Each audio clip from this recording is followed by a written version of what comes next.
apakah nanti setelah mereka itu menyatakan untuk tidak bersedia di plot di tahun ini, Mbak Fani, apakah mereka dinyatakan gugur atau benar-benar akan diplot di di tahun berikutnya begitu?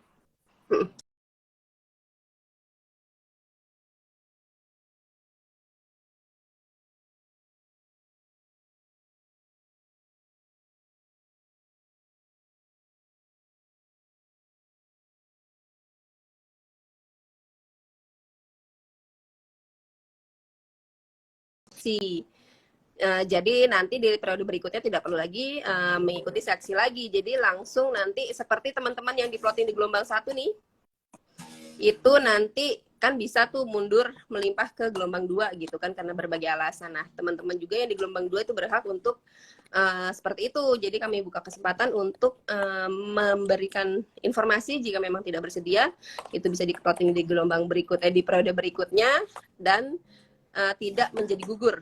Intinya seperti itu, tidak menjadi gugur, kecuali teman-teman yang menyatakan mengundurkan diri ya.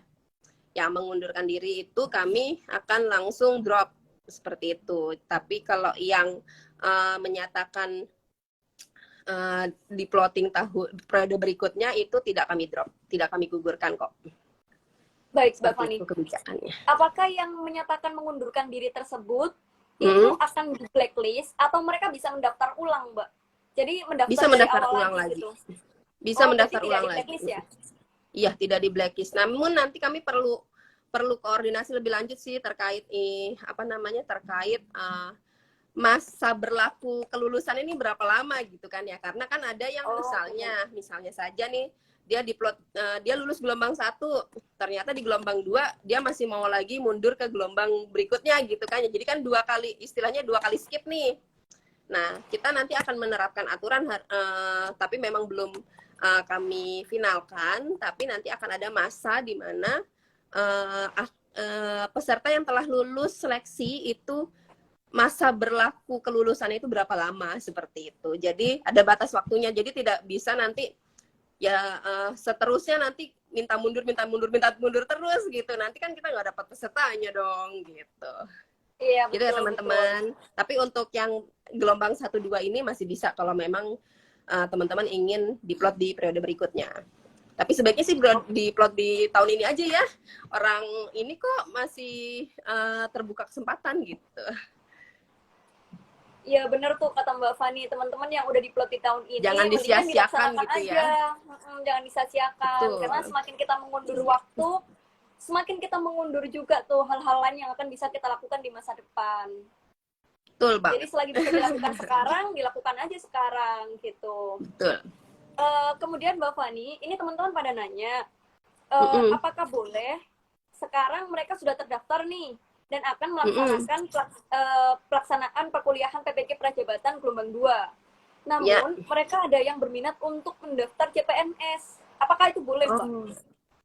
Kalau mendaftar CPNS, setahu saya persyaratannya kan memang harus punya serdik ya, seperti itu. Nah, teman-teman apakah yakin nanti perkuliahannya, semisal kita kan nggak tahu perekrutannya kapan ya, gitu. Harapannya teman-teman bisa fokus dulu, karena kan ini nanti berbeasiswa ya, dan ada perjanjian kerjasama penerimaan beasiswa pendidikan ini antara kementerian dengan rekan-rekan sekalian, dan ada poin-poin hak dan kewajiban yang harus dituntaskan begitu.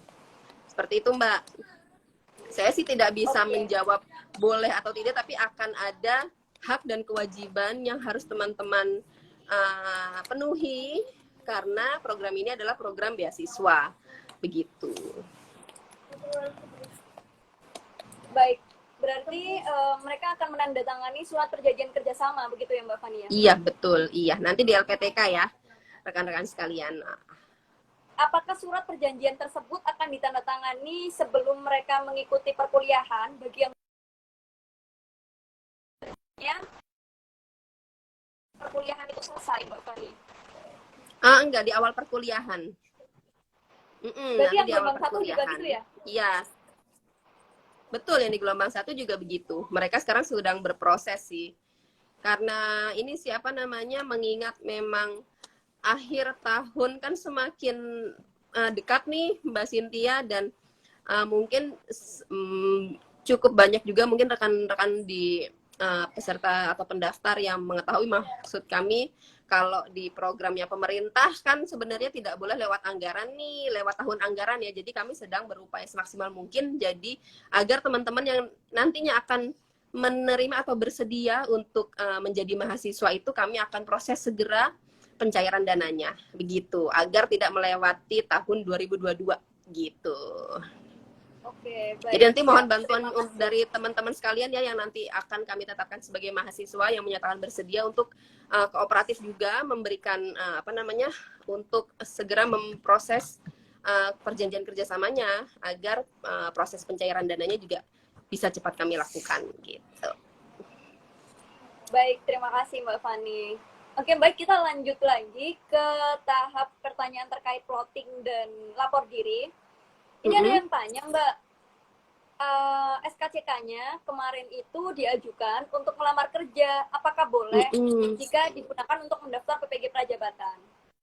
Boleh, boleh. Jadi kami tidak mewajibkan surat keterangan kelakuan baik atau SKCK yang dikeluarkan oleh Polres itu atau kepolisian itu khusus untuk PPG Prajabatan. Misalnya kemarin udah bikin untuk melamar pekerjaan itu bisa dipakai.